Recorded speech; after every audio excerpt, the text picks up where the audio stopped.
Algunos fundamentos para el evangelismo. La tarea, hermanos, de proclamación del evangelio tiene sentido, y un gran sentido si lo meditamos nosotros bien. A la luz de la palabra de Dios, el evangelismo no es mera arbitrariedad divina.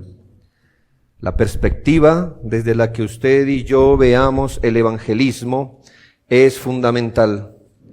Pues si usted cree que se nos dio la engorrosa tarea, como la de vender un producto que nadie quiere, o de hacer una proclamación irrelevante para las personas reales que viven en el mundo, es decir, la gente está preocupada por su economía, sus familias, la condición del mundo, y usted les viene a llegar con un tema que del alma, que de reconciliación con Dios, que de justificación. Si usted cree que se nos dio la tarea de hacer una proclamación de un tema irrelevante para las verdaderas problemáticas del mundo, o que el evangelismo es un simple mandato proselitista de una filosofía que rivaliza con las demás filosofías de este mundo, pues usted va a enfrentar el evangelismo con cierta actitud, con ciertos prejuicios y temores. Eso ha llevado, esta manera de entender el evangelismo, ha llevado a muchos cristianos a procurar estudiar estrategias de mercadeo o aprender ciertos métodos o palabras o argumentos, todo esto con miedo, desgano y poca fe.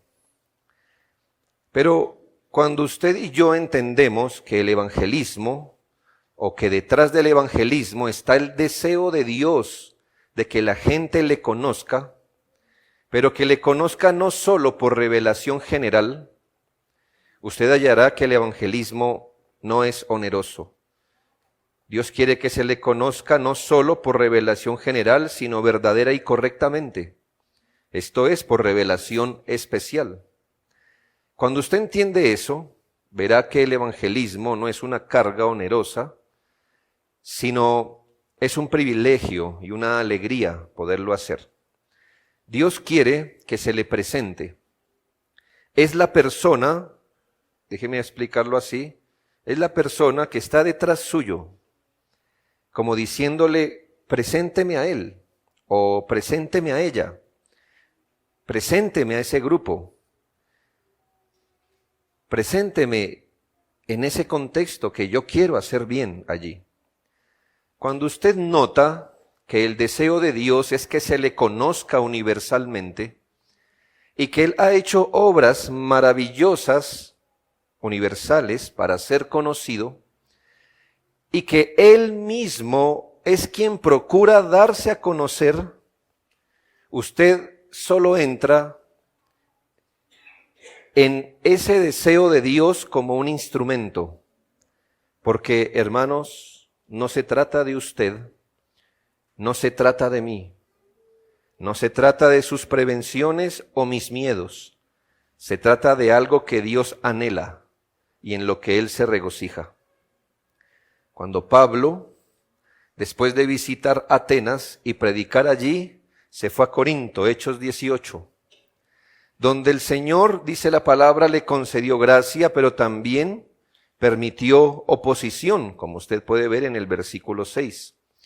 Pero la palabra de Dios corrió, fue glorificada, y así en Hechos 18:8 dice, y Crispo, el principal de la sinagoga, creyó en el Señor con toda su casa, y muchos corintios, oyendo, creían y eran bautizados. Muchos de estos relatos, hermanos, como son muy hermosos, lo que hacen a veces, hermanos, es llevar nuestra mirada al instrumento de esta gran obra. Pero este texto en especial nos muestra que Pablo solo era parte de un plan y una estrategia mayor. Lo que le daba estímulo y valentía a Pablo Pablo debió entenderse, hermanos, como usted y yo debemos entendernos, como parte de una estrategia o la estrategia de Dios, que no se trata de nosotros. Solo cuando usted piensa que el evangelismo se trata de usted, usted se intimida, usted tiene miedo. Pero es que el evangelismo no se trata del mensajero, se trata de Dios. Pablo tuvo que entender y entendió que él es solo parte de un plan enorme de Dios, de darse a conocer. Y esto, en lugar de desanimarlo, es un estímulo y valentía. Note las hermosas palabras de los versículos 9 y 10. Entonces el Señor dijo a Pablo en visión de noche: no temas, sino habla y no calles, porque yo estoy contigo y ninguno pondrá sobre ti la mano para hacerte mal, porque yo tengo mucho pueblo en esta ciudad. Pablo debería subordinar su miedo y debería hablar. ¿Sí notas lo que le dice el Señor? No temas, sino habla y no calles. Pablo debería subordinar su miedo, debería hablar. Dios lo protegería. ¿Por qué? Porque Dios tenía mucho pueblo en esa ciudad. Lo que quiere decir Pablo: subordina tu miedo, no se trata de ti, no se trata de tu prevención, no se trata de tu miedo. Tú no eres importante aquí. Subordina eso, porque yo tengo un plan mayor que tú. ¿Cuál es mi plan mayor? Yo tengo pueblo aquí, que no ha llegado a Él, que no ha llegado a Cristo. Por eso te voy a proteger, Pablo. ¿Por qué Dios iba a proteger a Pablo? ¿Porque era especial? ¿Necesario? No. ¿Por qué nadie le iba a poner una mano a Pablo? Por el amor que Dios tenía a esos elegidos que tenía en ese lugar. Si nota, hermano, no se trata de nosotros. Usted y yo solo somos un instrumento puesto en un momento, en un contexto específico.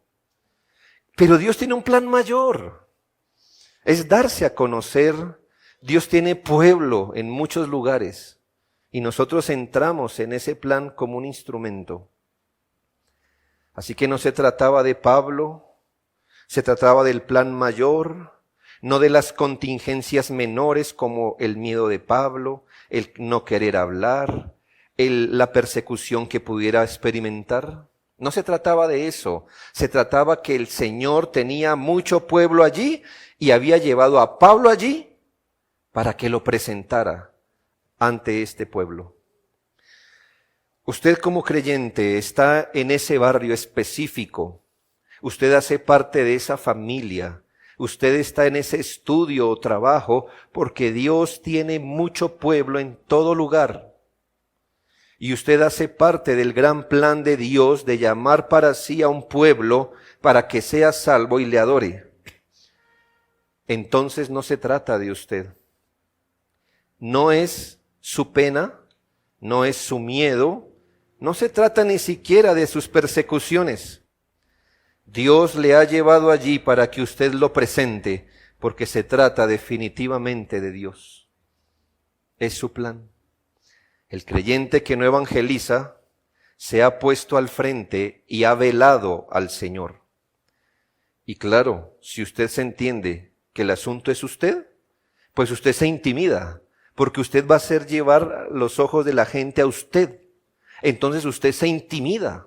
Y entonces si el protagonista es usted y Cristo está velado detrás de usted, entonces usted va a pensar, ¿y qué dirán? ¿Y por qué? Y usted va a hacer todo redundar en usted. Pero es que usted no es el protagonista, usted debe velarse atrás de Cristo. No se trata de usted. Usted no es lo importante aquí, ni yo tampoco. Es Cristo. Pero si usted se pone adelante, entiendo su miedo. ¿Qué dirán de mí? Me da pena. No, ¿yo cómo voy a quedar mal? Y si me contradicen, ¿sí ve que todas esas cosas tienen que ver con usted? Usted está al frente y veló a Cristo atrás suyo. Pero si usted se entiende como un instrumento en el plan mayor, usted se pondrá detrás de Cristo. Dios, se trata de Él, hermano. Él tiene mucho pueblo en mucho lugar. Así que, ¿qué es su temor? Pues no mucho, ¿verdad? ¿Qué es nuestra reputación? No mucho, la verdad. Que Cristo sea conocido, ese es el tema.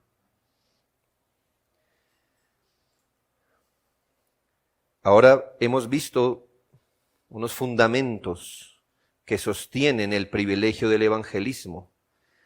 Le enseñé, bueno, hice algo previo, y es enseñarle que el fin de la proclamación del nombre de Dios es la adoración a su nombre. El fin último, ¿verdad?, de evangelizar es que el Señor salve a un pueblo para que éste le adore. Pero también le enseñé que el único y glorioso Dios que existe quiere ser conocido, primer fundamento.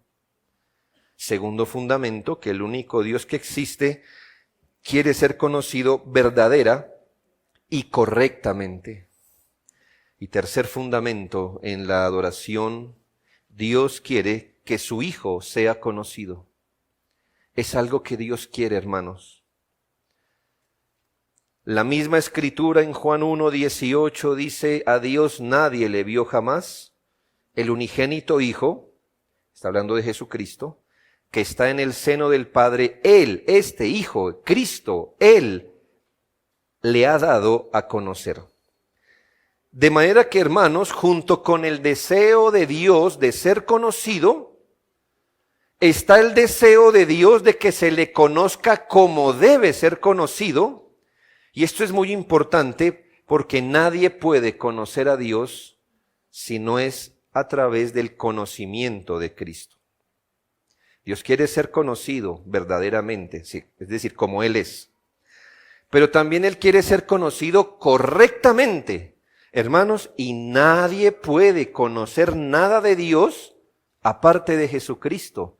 Entonces, incluido en que Dios quiere que se le conozca correctamente, está el hecho de que si no hay conocimiento de Cristo, Dios jamás será verdadera ni correctamente conocido. Si usted quita a Jesucristo, Dios queda invisible. Dios queda en oscuridad. Dios no ha querido darse a conocer directamente, sino solo a través de Jesucristo. Así que si la gente quiere conocer algo de Dios, tendrá que conocerlo en Jesucristo, en la faz de Jesucristo, en la persona de Jesucristo. Dice que a Dios nadie le ha visto y nadie es nadie. Solo Jesucristo lo ha dado a conocer. Así que Dios quiere ser conocido, por supuesto. Pero hermanos, nadie lo conocerá directamente y por eso ha puesto a su Hijo. Y por eso decimos que este fundamento en la adoración, en el evangelismo, y es que Dios quiere que su Hijo sea conocido. Si no hay conocimiento de Cristo, Dios no será ni verdadera ni correctamente conocido. Entonces, ya que Dios quiere darse a conocer, desea que su Hijo sea conocido porque es el único que puede presentar al Padre como es. En Juan 1:14 dice, y aquel Verbo fue hecho carne y habitó entre nosotros y vimos su gloria, gloria como del unigénito del Padre, lleno de gracia y de verdad. Lo que también indica, hermanos, que no podríamos conocer a Dios, ni su verdad, ni su gracia, si no conocemos al Verbo que se hizo carne. La gracia y la verdad de Dios hubieran quedado desconocidos si Jesucristo, el Verbo hecho carne, no nos hubiera revelado la gracia y la verdad. Por eso, hermanos, ya que el evangelismo se trata de la gracia y la verdad de Dios, es necesario presentar a Jesucristo. Pero Dios quiere eso. El mismo Señor Jesucristo oró así. en Juan 17, 1 al 3, donde le ruego que mire las conexiones que tiene este pasaje. Son muy importantes. Él ora. Este verbo hecho carne, ora. Padre, la hora ha llegado. Note las conexiones. Glorifica a tu Hijo, para que también tu Hijo en ese estado glorificado, Señor, te estoy pidiendo, glorifícame a mí. Eso estaba diciendo Cristo, glorifícame a mí. Y yo desde ese estado de gloria, también te glorificaré a ti. Glorifica a tu Hijo, para que también tu Hijo te glorifique a ti. Como le has dado potestad sobre toda carne, para que dé vida eterna a los que le diste. Y esta es la vida eterna, que te conozcan a ti, el único Dios verdadero, y a Jesucristo, a quien has enviado. Esto es, hermanos, que el Hijo debe ser glorificado, es decir, puesto en alto. ¿Para qué debemos poner en alto a Jesucristo? Bueno, para que desde esa posición el Hijo glorifique al Padre. Esto es, hermanos, que el Padre sea visto como el Dios glorioso que es. Por esa reciprocidad, la vida eterna es conocer a Dios y a Jesucristo. Usted conoce a Jesucristo glorioso, conoce a Dios. Y el deseo de Dios de darse a conocer es conociendo a Cristo. Es el deseo de Dios que se conozca a Jesucristo de dos maneras principales. Estamos pensando en el evangelismo, ¿verdad? El deseo de Dios es que se conozca a su Hijo Jesucristo de dos maneras principales, como Señor y Salvador, en ese orden. Escúchelo bien.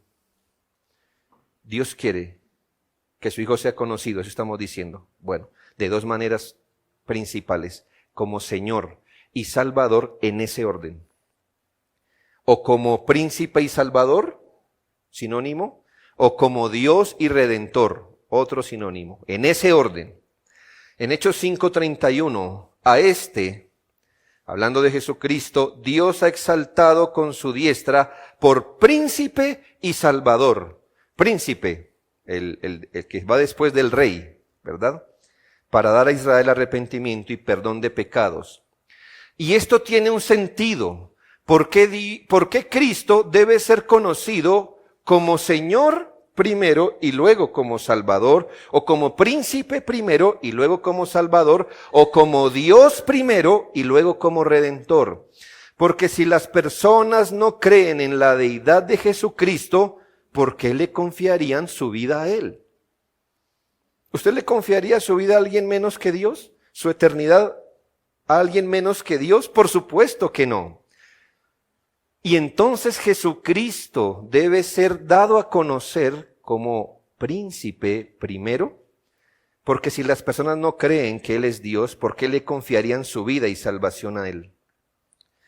¿Por qué clamar por el asunto más importante de la vida a un ser que no es Dios? Oh, sálvame eternamente. A alguien que no es Dios. Entonces usted debe dar a conocer a Jesucristo como Él es, como Dios y Salvador. Mire, hermanos, estos textos, Tito 2:13, Tito 3:4, segunda de Pedro 1:1. Note, hermano, el orden, muy importante. Tito 2:13, aguardando la esperanza bienaventurada y la manifestación gloriosa de nuestro gran Dios y Salvador Jesucristo. Nuestra esperanza de salvación, ¿en qué está?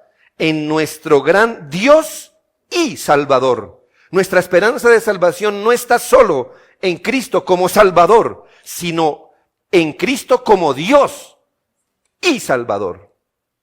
¿Sí nota, hermano? Bueno, está en Dios, en Cristo como Salvador, por supuesto. Pero antes de ser Salvador, siempre recuerde que Él vino a ser Salvador cuando se hizo carne, pero antes de ser eso, ¿qué era, hermanos? Dios sobre todas las cosas. Tito 3:4, Pero cuando se manifestó la bondad de Dios nuestro Salvador, Dios nuestro Salvador. Mire el orden, hermanos. El orden es importante. Segunda de Pedro 1:1. Simón Pedro, siervo y apóstol de Jesucristo, a los que habéis alcanzado por la justicia de nuestro Dios y Salvador Jesucristo. ¿Por qué la insistencia de que se reconozca a Jesucristo como Dios y Salvador otra vez, hermanos? Porque nadie le encomendaría su salvación a alguien si no lo reconoce como Dios. El Jesucristo, piensa, hermano, que en esto debemos ser un poco avisados en lo que, o como fuimos entrenados de lo que es el evangelismo, o lo que vemos a veces. El Jesucristo de muchos evangelismos no se parece a Dios. El Jesucristo de muchos evangelismos es como un hombre común. Es sentimental.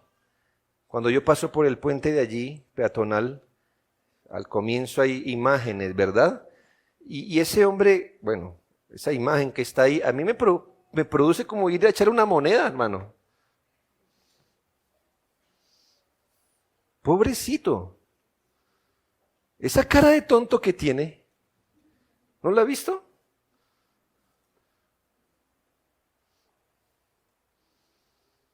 Ese no es Dios a quien yo confiaría ni mi vida ni mi eternidad. El Jesucristo de muchos evangelismos es como un hombre común, sentimental, sin poder. Es el mendigo del amor de los hombres. Mírame, ponme atención. Estoy detrás de la ventana golpeando con el rocío de la lluvia a ver cuándo me abres. Qué ridiculez, hermanos. Así nunca se predicó el evangelio en la Biblia. Por eso la gente de allí creía y la de esta generación no cree. Es nuestro gran Dios y Salvador Jesucristo. Y Él no está mendigándole el amor a nadie. Él es Dios ante el cual se doblará toda rodilla sí o sí. Enemigos e hijos doblarán su rodilla, unos con amor y salvos, y otros con miedo y para la condenación, pero todos doblarán la rodilla ante Dios y Salvador Jesucristo. Casi que los hombres piensan que le hacen un favor a Cristo en aceptarle. Hermanos, cuando evangelizamos, estamos representando el deseo de Dios de que se conozca a su Hijo como Dios y Redentor de la humanidad caída. El Señor quiere que se le conozca correctamente, verdaderamente, y esto solo se puede en Cristo. Los hombres deben saber que su salvación depende no de un hombre urgido de atención humana, sino que depende del grandioso Señor del universo, que en su tierno amor y gracia es el único salvador del pecador. Si no se presenta a Cristo como Señor, como príncipe, como Dios, el llamado a la salvación sonará como cuando se quiere vender un perfume malo. Pero si se le reconoce como el Dios sublime, trascendente y glorioso, pero a la vez mostrando misericordia al pecador vil, representamos el deseo de Dios y el único medio por el que Dios recoge todo el pueblo que tiene en algún lugar. Piense esto, hermano, en el evangelismo. Dios quiere ser conocido. De verdad quiere que la gente le conozca. Pero quiere que la gente le conozca correcta y verdaderamente.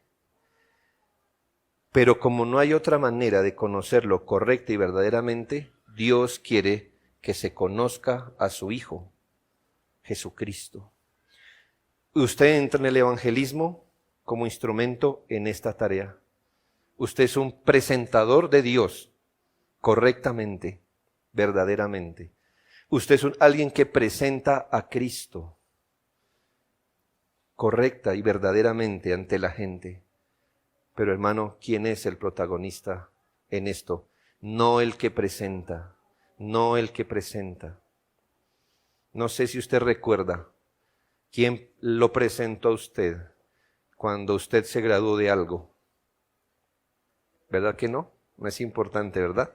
El que leía el nombre de los que se graduaban, es lo que estoy diciendo. ¿Sí se recuerda? No, ¿verdad? Vagamente, o el nombre o algo así. Nadie se acuerda de ese individuo. ¿Por qué? Porque el que presenta al otro no es importante. No es importante. El importante es a quién está presentando. Eso es lo importante. Cuarto, hermanos, Dios quiere que el hombre se conozca y se defina bíblicamente. Este fundamento del evangelismo es muy importante porque estamos hablando de lo que Dios quiere y de lo que Dios de hecho procura hacer, pero donde nos ha llamado a nosotros a ser instrumentos. El siguiente fundamento que da ánimo y estímulo a este privilegio es entender que Dios desea que el hombre se conozca y se entienda a la luz de las Escrituras. Dios no tiene un ánimo morboso de restregarle al hombre en su cara sus pecados. Tiene el ánimo misericordioso que el hombre se vea como es, como el pecado lo ha dejado, que se vea en toda su necesidad y por eso lo enfrenta al espejo de las Escrituras. Dios sabe, hermanos, y usted y yo también, Dios sabe que el hombre es un ser ciego y orgulloso, que tiene el alma de un monstruo, pero que el espejo de su alma le dice que es el más bello de toda la aldea. No es por el deseo de Dios que la gente se estime de acuerdo a los estándares divinos que la primera palabra del Evangelio es arrepiéntase. Esta primer palabra del Evangelio, que es arrepentíos, nos muestra algo de lo que Dios quiere. Y es que Dios quiere que el hombre se enfrente a lo que realmente es, se entienda conforme a las Escrituras, conforme al carácter de Dios. Ese deseo de Dios que la gente se estime de acuerdo a los estándares divinos hace que la primera palabra del Evangelio sea arrepiéntanse. En Marcos 1, 14 y 15 dice: después que Juan fue encarcelado, Jesús vino a Galilea, todavía él no había iniciado su ministerio, pero después que Juan fue encarcelado, Juan ya va saliendo de la escena, va tomando ese campo Jesucristo, dice que vino a Galilea, predicando el evangelio del reino. Muy bien, el reino, porque tiene un rey, el evangelio que nos habla del señorío de Dios. Ese es el evangelio del reino, el evangelio que se trata de Dios gobernando. Entonces vino a predicar el evangelio del reino diciendo, ¿qué esperaría usted que fueran las palabras que definen el evangelio del reino? Pues mire las primeras palabras ministeriales de Cristo. El tiempo se ha cumplido, el reino de Dios se ha acercado, arrepentíos y creed en el evangelio. Esto nos muestra el deseo de Dios. Dios, hermano, compasivo, mira a la gente y mira a la gente en su concepto que ellos tienen de sí mismos, y es su deseo que se puedan ver como realmente son. Y no lo podrán hacer en el espejo mohoso que reposa en su propio corazón. Solo ellos podrán verse a sí mismos y nos podremos ver nosotros mismos solo reflejados en el espejo inmaculado de la palabra de Dios. Será por la misma causa que Gálatas 3:24 dice que de manera que la ley ha sido nuestro ayo para llevarnos a Cristo a fin de que fuésemos justificados por la fe. La Biblia aquí nos habla de esa utilidad maravillosa de la ley de Dios, que es la herramienta que Dios usa para llevar a la gente a Cristo. El espejo del carácter de Dios no es suficiente para salvar a nadie. Con el espejo de la palabra de Dios la gente se puede ver como es, pero el espejo no hace nada por uno. Entonces el Espíritu Santo lleva a la gente que se ha reflejado en la palabra, en la ley, la lleva a Cristo para ser justificados por la fe. Si un individuo está ciego a su condición miserable delante de un Dios santo y glorioso, si está ciego a su condición, ¿por qué acudiría a que Él lo salve? Y es que esa es una de las cosas raras de empezar el evangelismo con Dios te ama. Porque si usted no le ha hablado de los pecados a la persona y le dice Dios te ama, entonces Él dice, qué bueno que me ame, yo también me amo. Yo estoy lo más desatisfecho conmigo mismo y con mis pecados. Ahora usted me da una gran noticia, que Dios me ama así. No, Dios no lo ama así.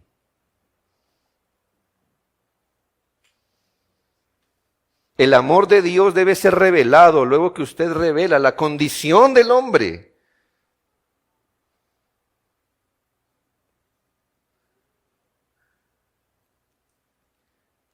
¿Por qué un individuo iría a Cristo como Salvador si no ve su condición miserable? Note el argumento de Romanos 3, 19 al 22, pero sabemos que todo lo que la ley dice, lo dice a los que están bajo la ley. ¿Para qué? Bueno, para que cuando uno se refleje en la ley, toda boca se cierre y todo el mundo quede bajo el juicio de Dios. Mire lo que hace la ley. Nos descalifica a todos. Ya que por las obras o por la obediencia a la ley, ningún ser humano será justificado delante de Él, porque por medio de la ley es el conocimiento del pecado, no la salvación, sino que por medio de la ley es el conocimiento del pecado. Pero ahora, aparte de la ley, se ha manifestado la justicia de Dios testificada por la ley y los profetas, la justicia de Dios por medio de la fe en Jesucristo para todos los que creen en Él. Hermanos, esto le da a nuestras exhortaciones a la ley un sentido real. Entonces Dios quiere que la gente se conozca como realmente es, porque están ciegos. Y entonces nosotros, que entramos en este plan mayor como un instrumento, somos los encargados, hermano, de hacer que la gente se vea como es. Pero tranquilo, usted no tiene que sacar sus propios recursos. ¿Sabe qué tiene que sacar? El espejo. Entonces usted está hablando con esta persona que se sobreestima. Voy a usar aquí pero tranquila, hermana, no lo voy a romper. Entonces esto es un espejo, ¿verdad? Entonces la persona está muy sobrada de ella misma, como todos nosotros, ¿verdad? Y usted tiene la responsabilidad de decirle, ¿se ha visto? ¿Se ha visto de verdad? No me esquive, mírese bien, ¿ya se está viendo? Ah, bueno, se verá cuando a la niña le enseñen la ley o le continúen enseñando, se verá y Dios le dé ojos para ver su condición. Porque, hermanos, el problema no lo tienen solo los adultos. Usted supiera cuán bueno se cree un niño. Ay. Y más si los papás les han enseñado, claro, este no es el caso, que son angelitos, que son buenos, tú eres lo mejor de mi vida. Yo como madre no tendría sentido afuera de mis hijos, bla, bla, bla, bla, bla.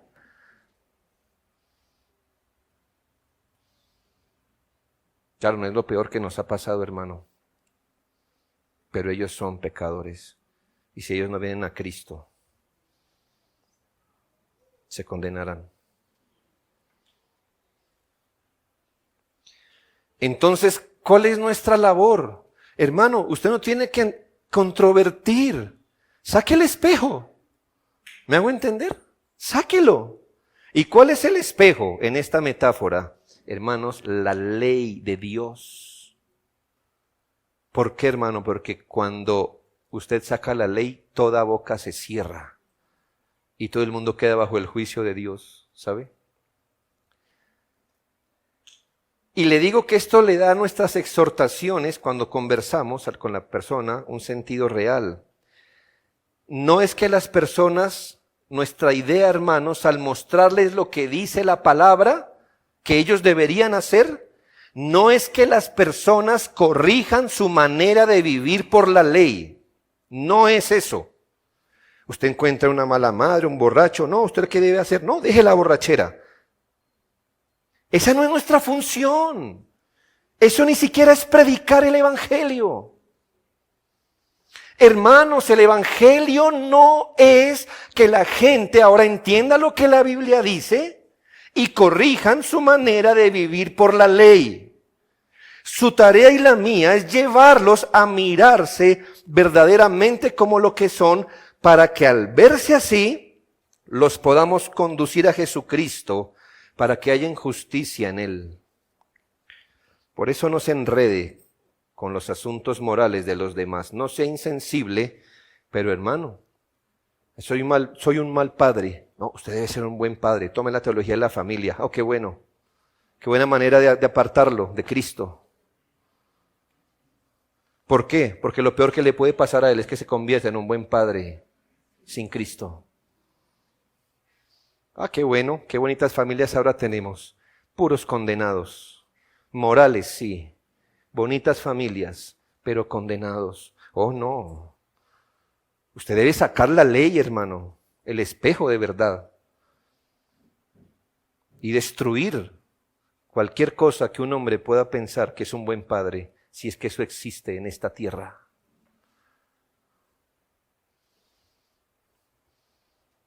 ¿Cuánto más el que no se ha reconciliado con Dios? ¿Para qué? Para que cuando quede sin excusa, usted le pueda decir, bien, hasta aquí el espejo, aquí está Jesucristo.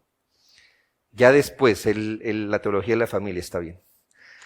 Si bien, hermanos, la ley es una norma ética para todo ser humano, eso es verdad. En el caso de los incrédulos, ellos deben ser llevados a la ley para que entiendan su estado y condición y para que vayan a Cristo.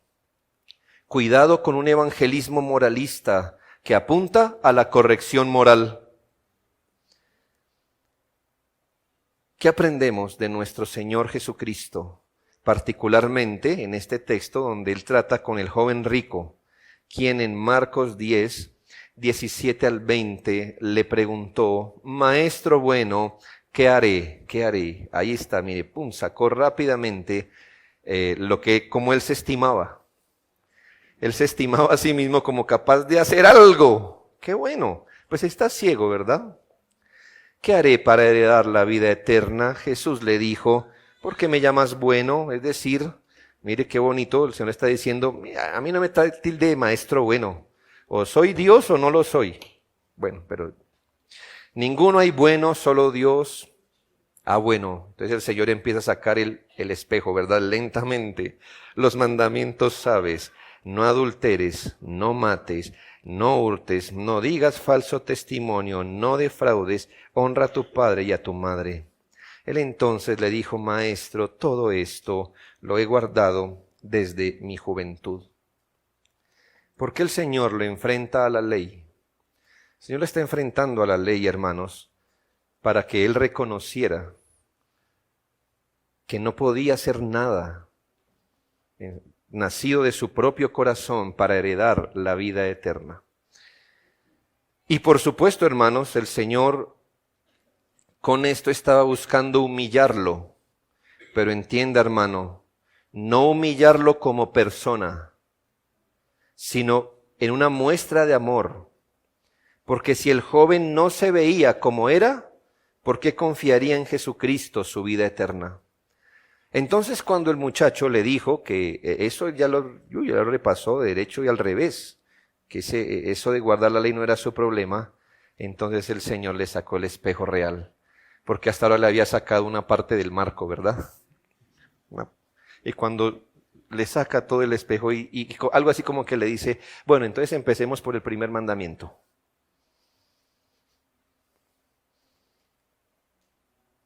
No tendrás. Dioses ajenos. Pero no se lo dijo así. Le puso nombre a su Dios, ¿verdad? Ok. Todo eso lo he guardado. Muy bien. Ahora sí mire la ley, ¿ya? Ahora sí mire. Vamos a empezar con el primero. Vende todo lo que tienes y dalo a los pobres. Ven y sígueme tomando tu cruz.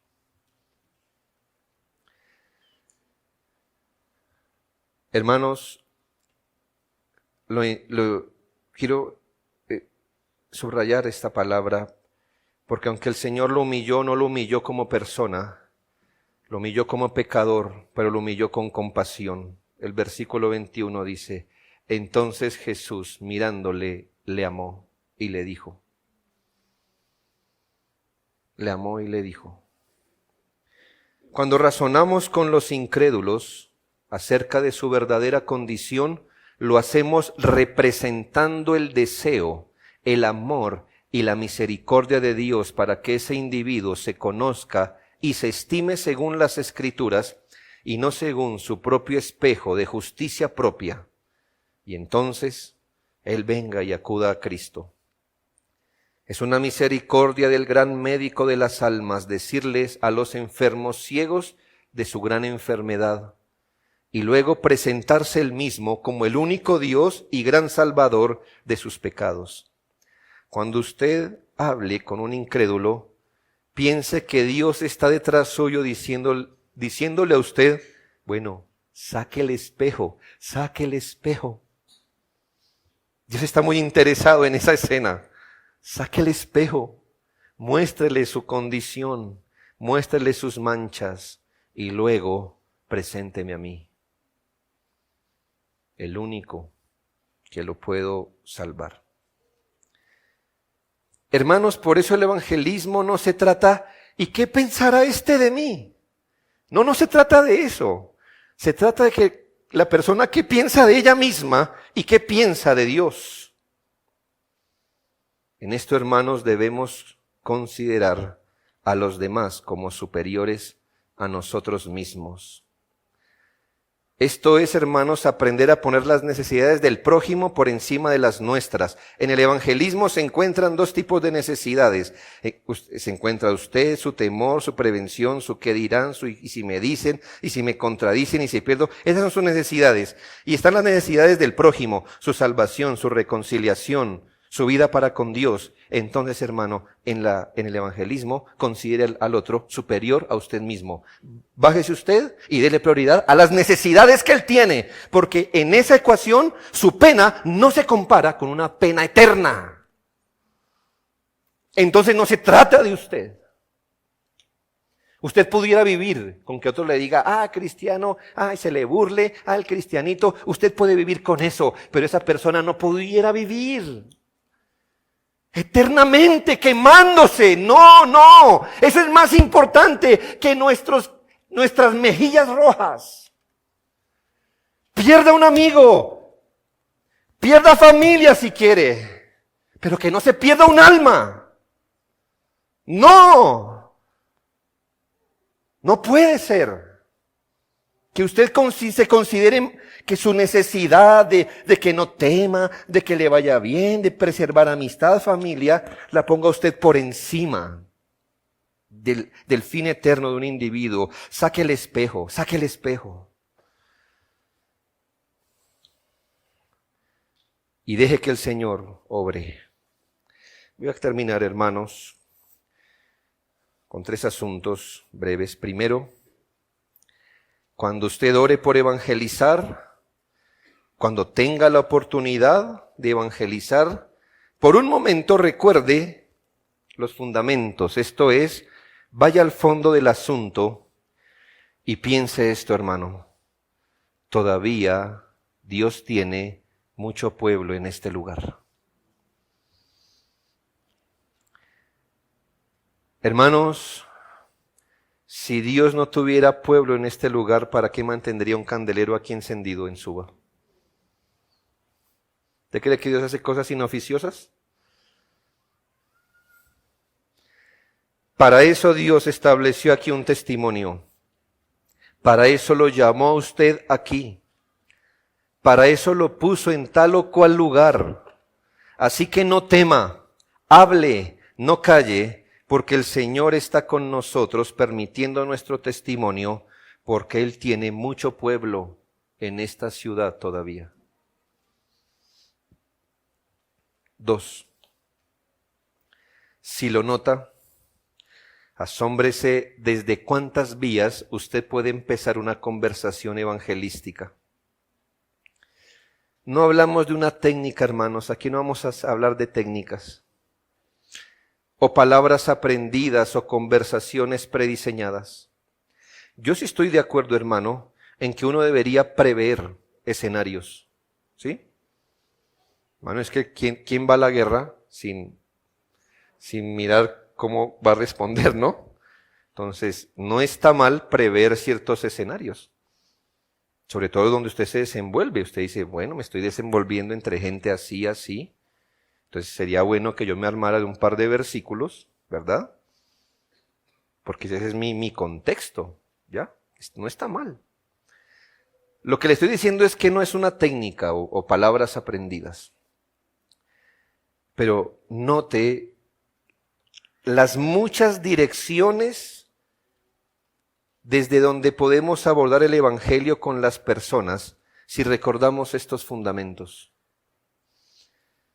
Usted tiene que abrir sus oídos y mire que la gente casi que le está poniendo en bandeja que usted presente a Dios y lo presente correctamente y presente a su hijo y le saque el espejo a la gente. Voy a hacerlo de forma negativa, pero puede ser también positivo. Pero cuando la gente dice algo de Dios, usted puede decir, no, Dios no es lo que usted piensa. ¿Sí ve? Y por ahí, hermano, mándese, porque ya la dijo, ¿no? Ya usted dijo, Dios no es lo que usted piensa. Bueno, ya se mandó, hermano. Pues ahora diga cómo es Dios. Ahora la gente le va a decir, pero es que la Escritura dice, ¿ve? Usted no tiene que inventarse un mensaje, ya está. Mire. O, ¿sabe? Dios es más de lo que usted está diciendo. Usted quiere presentar a Dios, ¿no? Pero bien. El Dios de ellos es así. Usted dígale, no, así no. Mire. O a Dios no se le puede conocer como usted dice. Jesucristo no es lo que usted asume. Lo estoy haciendo de forma negativa, pero usted puede también ser positivo. La gente religiosa es religiosa por naturaleza y tiene sus conceptos y creencias de Dios, de Jesucristo. Y como para estas fechas también, hermano, está una buena oportunidad para presentar a Dios en Jesucristo.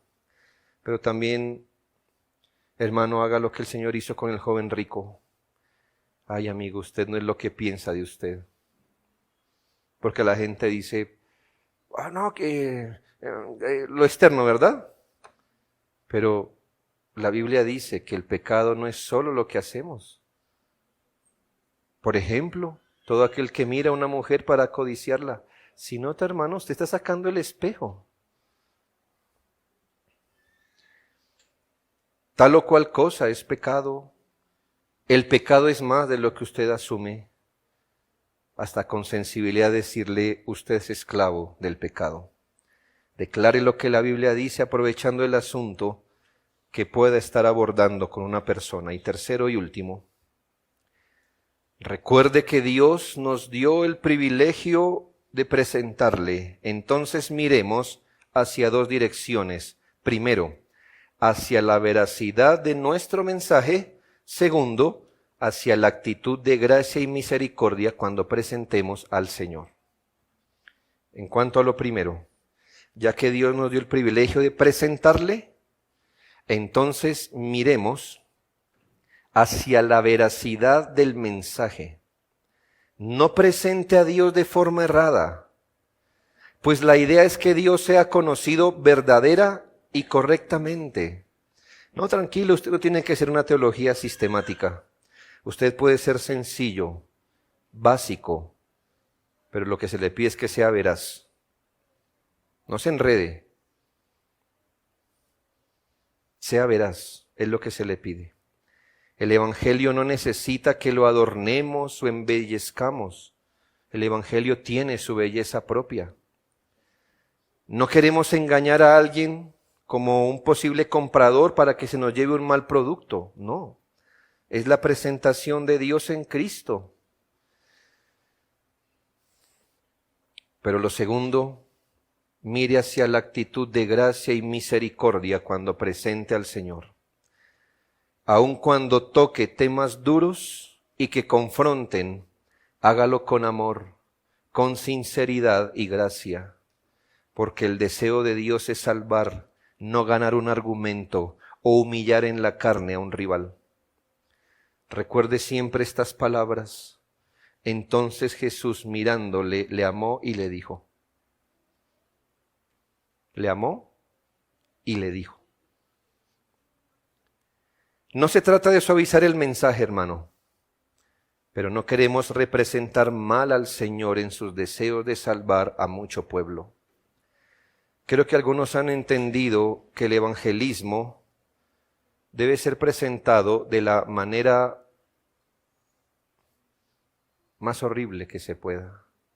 Porque si cree una persona después de haberla humillado, por debajeado, anatemizado, si después de eso cree, es un elegido. Imposible que con todo ese garrote que le di y quiere, no hermano, yo también sé, hermano, que una manera consentidora de ocultarle el espejo a la gente, de evitar ciertas palabras, eso es estrategia carnal, hermano, eso tampoco.